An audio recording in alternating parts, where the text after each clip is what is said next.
Take Care of Your Body by Rye with your host, Rylan Rosano. You can learn a lot from a box of crayons. Some are sharp, some are pretty, some are dull, some have weird names, and all have different colors. Yet, they all live in the same box. Stay tuned in to see what's next.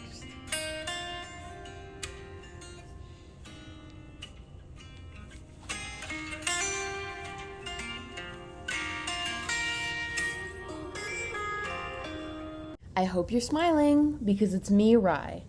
Thanks for tuning in to this new episode of my podcast. And always remember, if you or someone you love is being bullied, text the Bullying Crisis Hotline at 741-741. And if you or someone you love is experiencing suicidal thoughts, feel free to call 988 because help is always out there.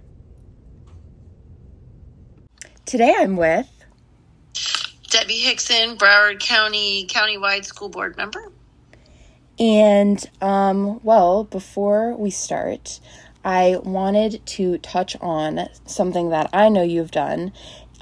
Recently, I know that there was an Inclusion Day on March 6th, and I would like you to explain a little bit about what that day stood for and what it recognizes. Okay, awesome. I love to do that. You know, as a mother of a special needs son, my son Corey is 28. He is developmentally delayed. He has a rare genetic disorder called Kabuki syndrome. And so we have dealt with what looks like inclusion and what doesn't look like inclusion for a long time. And inclusion for our students, both with special needs and other things that make them a little different than everyone else, has always been very important to me. So March 6th is the National Spread the Word Day, and originally it started off as an advocacy program to get people to stop saying the word retarded, which was why, spread the word, don't say the R word. And it's morphed from that into just inclusion in general. So being very conscientious when you speak with other people, make sure that you're using kind words, that you're being cognizant of the things that might offend them when you speak to them. So March 6th is the National Spread the Word Day. And it was very exciting this year because it was also the Just Do It, I Did award celebration for our specially abled students in the district. So not only were we able to celebrate and recognize Spread the Word Day, but on that special day of inclusion, we were able to celebrate our special abled students and their academic achievements and their social achievements, and just really had such a nice time making sure everybody felt valued. I love that so much. It's so important to host events like that, and I think just to be a part of them because of the message it gives across the community, and it's just something that I think everyone should emphasize on. So I love that you did that. Thank you. It was a very important thing for us to do, and we were very happy to sponsor the resolution. And now that the school district has approved the resolution, it's something that is set in stone. So it's always the first Wednesday of every March, and moving forward, that will be recognized and celebrated every March 6th in the district. That is awesome. So I know bullying has been labeled as an epidemic in the world, and several students in Broward County have expressed that they've experienced it. Could you touch on this issue and why it's important to address? Yes. So bullying is, as I think you mentioned already, a national problem with our students, our children today. And I think a lot of it stems from social media and kids especially, not having context for some of the information that just flows into them on a constant basis because they're on social media a lot. And sometimes I think they don't understand or really think about what they're saying or doing and how it affects other people. And, we're seeing this huge uptick in bullying and I also feel that because they're not seeing each other face to face, that it's, a lot of times just on comments or things of that nature, that you're not able to see someone's reaction, so you just don't really understand how it's impacting them. And that whole humanity piece of how we treat each other has really gone to the wayside.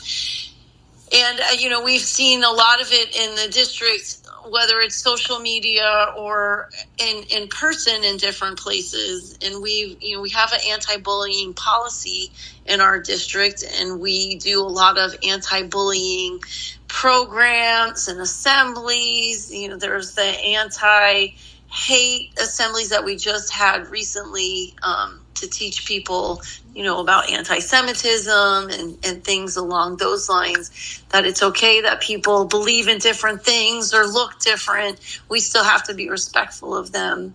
There's the Choose Peace project that we have in a lot of the districts. There's the Peace Poll. There's a lot of things about peace and understanding and compassion that we do with our students, but we still see that, a lot of issues are coming about with bullying, and even to the point that students sometimes feel like they want to take their own lives. We have put into the district, we have specific mental health coordinators that are suicide liaisons, and their job really is to be able to identify students who are in crisis and be able to provide the resources to them to make sure that they don't hurt themselves and they get the help that they need to be healthy and safe moving forward. Absolutely. I couldn't agree more with everything that you said, and I'm so happy that those implementations are put in place to make sure kids are, safe and feel like they can be safe, especially leaving their home to go to school every day, which is something that is, important. Getting an education is important, and I think a child should be able to feel comfortable at school and around the peers especially. So thank you for touching on that.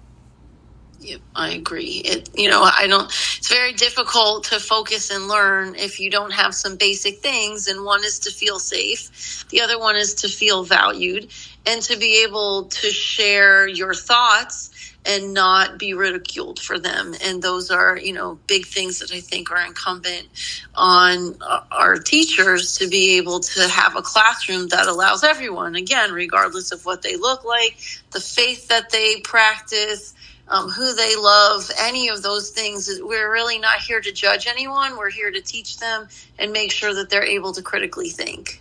Absolutely. Something that I was wondering is, how can it be ensured that these effective anti-bullying policies are adequately enforced? That's a great question. And, I think you probably, if you asked any student in the district, it would be different in one place than another. And I think it's really important for us to make sure that they are being implemented consistently across the board. So that really is incumbent on the administrators in the schools. And I think, we had a conversation earlier that it's also important, I think, for us as a district, but really as adults, parents, grandparents, aunts, uncles, family, friends, to really teach students how to not absorb so much the things that are said to them, but to be able to deflect them a little better. I know I already told you this story, but when I was younger, I was adopted. And I was picked on a lot for that. And, my parents had a different way of approaching that with me. And so when kids would pick on me, I would always say, well, my parents picked me. Yours had to take what they got.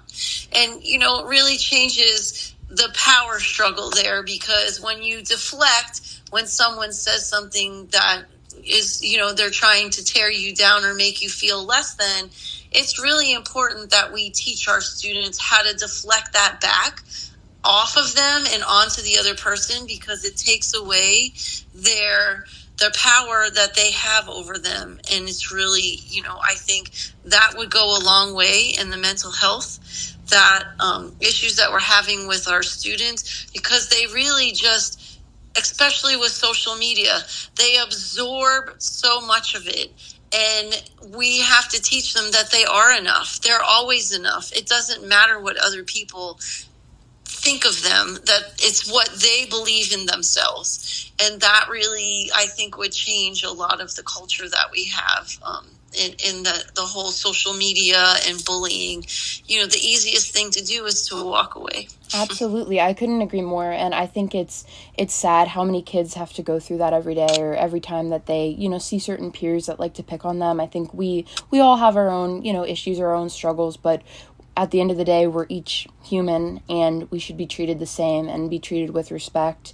I remember, in school, I had chronic asthma that was triggered by mold and mildew, so a lot of kids would kind of like to pick on me about that, and I just remember kind of deflecting and not letting it get to me, because at the end of the day, it kind of reflects on who that person is, not who you are, and you can't let it, at the end of the day, change you or who you are. Yeah. But, it's just not something that we really talk about. And I think the fact that students, or younger children anyway, are so alone on social media. It's not something you used to sit down together at dinner, and if someone picked on you or said something mean to you at school, you had a whole conversation with your parents or your siblings, and they encouraged you and really were able to pick you back up from there. But in the world that we live in today, you're so isolated with what's being said and shown on social media, and students, they don't always share that with their parents or someone that they trust, and it's just so much easier to keep absorbing it and then believe that you aren't enough, and you never really give anyone the opportunity to lift you back up because you're so absorbed in that independent individual, on your phone, on your own, just taking it in. So it's it's just really a huge indicator of how our society has changed. Absolutely. And it's like a whole nother world. It's like we all get sucked into our phones, and like you said, on your phone, on your own, it's like it's our face looking at the screen, and it's whatever that other person's saying. We kind of forget that we're around other people that can help us. It's not like we're trapped into this like cellular device type thing. So I love that you pointed that part out. Yeah, and today with social media, I say this a lot, no one can make a mistake anymore. I mean, I feel blessed that I did not live in the time of social media when I was younger, because it gets captured on video and it's there forever. It used to be if you did something wrong, people may talk about it for a day or two, but then it's gone, right? There's a new thing that happens, and people move on to different things. But now everything is forever. I remember when MySpace first came out, and I was saying that to my students and my son, you have to really be careful what you're putting on the internet, because it's, even if you delete it, someone could have screenshot it, or there's a way to pull it back up, and it's forever. And it's really, really hard, I think, for our younger generation now to be able to make a mistake and move forward, because it's something that can always come back up and just keep slamming them in the face. And it's really unfortunate that, it's not just used for the good things on social media, because there are some great things about it, but it seems like the ugliness is what is really, really hurting our students. Absolutely. And like digital footprint is so real. And I love that the county, I remember when I was like in school, like you guys implemented making those videos about social media and the dangers of social media, and like recording things that you're not supposed to around school and publicizing it, because you kind of just have to think and realize, if I post this, is it going to ruin my future? And if the answer is yes, you probably shouldn't post it. Right. So do you think it's important to integrate families into the solution in regards to solving the anti-bullying issue? Yeah, absolutely. As I just mentioned, the one place where we would hope that students feel safe and valued is in their homes. So if we were able to help parents or guardians or whoever it is that's important to our students, to help them learn those skills of resilience and deflecting and not feeling so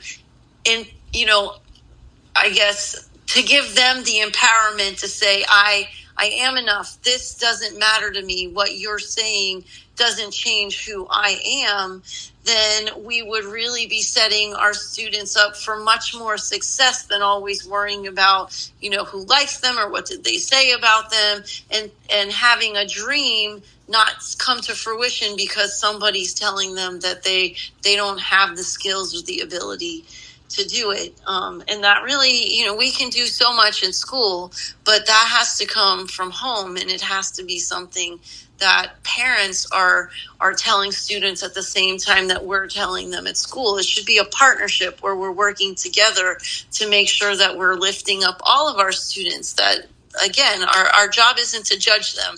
It's to help them get the skills they need to be successful. Absolutely. And how do you think that would be accomplished, integrating the families?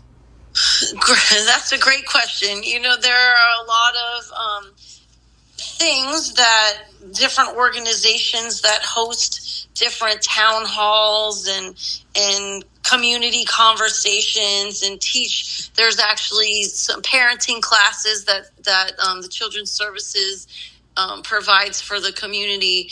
So I just think it's it has to start somewhere. So I would guess that just having these conversations over and over again and really changing what the conversation is in one house and then moving it on to others to just make sure that we are giving everybody the skills to be deflective as opposed to, absorbing everything.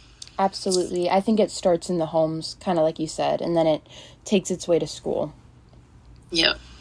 So outside of your work as a school board member, I know you're passionate about school and student safety, not only on a local level, but a national level. Can you speak about your involvement and why it's so important to you? Well, we didn't really talk about this, but I've been a teacher for 32 years. This is my 35th year in the district. Wow. I've been a school board member working towards my 4th year. And I also am the widow of Chris Hixon, who was murdered at Marjorie Stoneman Douglas.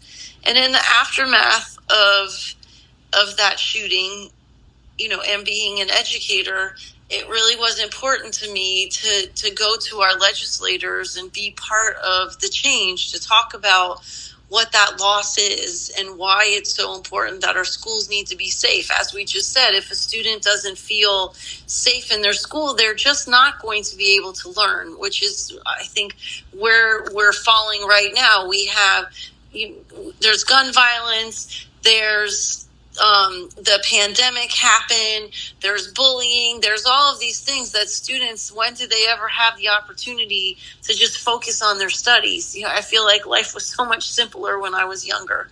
And so started advocating on both the local level and the national level through an organization called Stand with Parkland. And the families came together to just be a collective voice to say it shouldn't be a political issue. We should be able to feel safe. It's a basic human right. And so, in doing all of that, I ended up, someone approached me about running for the school board, which at first I said, absolutely not. And then as, we moved through it, I realized that you can't ask for changes and not be willing to be part of how those changes occur. And so I ran for school board and was lucky enough to win the countywide seat. And, it's been a lot of work, but I know that I've been able to make a lot of positive changes to make things better for students and to make sure that the resources are where there should be, to make sure it's more equitable for our students across the county, for different programs, and that their schools are safe. We have an SRO officer in every school, or at least some kind of safety officer in the schools. We're moving forward and getting metal detectors. We have random wanding in different places. And, all of those things are deterrents, but they're really things that we put in place to make sure that we're doing what we can to make sure that our students have that sense of safety so that they are able to just focus on learning what they need to be successful. Absolutely, and you are someone I look up to.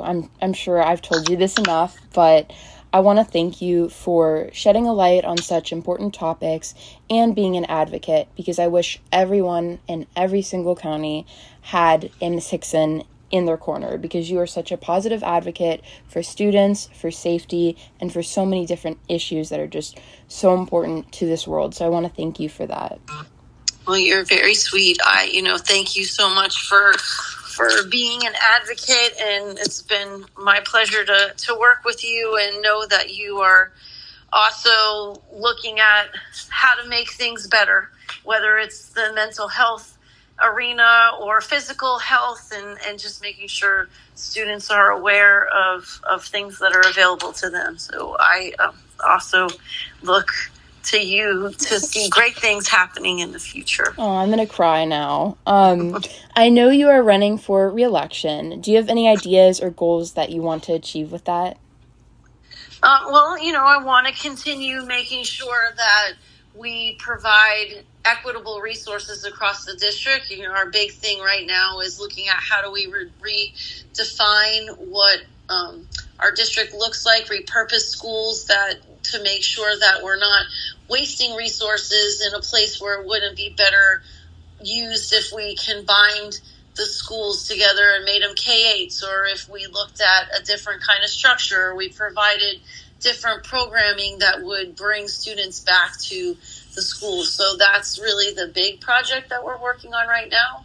And we're just getting started on that. And my term would end in November. So I'm really looking forward to being reelected, to have a say in what that looks like. As I said, 32 years in the district, really 35, looking at many ups and downs and things that have happened. So I feel like I would bring a really good teacher perspective to what that repurposing would look like. I agree, and I think it's really cool that I get to vote for you for the first time, because it's my first election. So I know I will be voting Hixon, and you have my vote. So I want everyone to hear what Ms. Hixon says and to vote Hixon in November of 2024, because she is about change, and that is something I will emphasize till the end. You are an amazing person, and I think everyone should have the ability to know you and to connect with you because of what you have to offer this world. So thank you so much for being who you are and for joining me on this podcast. I really appreciate it, and this conversation was one that's so important to me and just so important to have, and there's no one else I would have rather had to have it with. So thank you so much. Well, I appreciate it, and just the plug to tell everybody, go vote. You should. It is a privilege to be able to vote, and so thank you for being excited about your first time, and I hope that everyone listening will know how important it is. Doesn't matter who you vote for, but you need to exercise your right to vote. Absolutely. So thank you so much again. I appreciate it, and I appreciate who you are as a person. You're so awesome, and I'm so honored to know you. And as always, with love, Rye. Thank you so much. Talk to you later.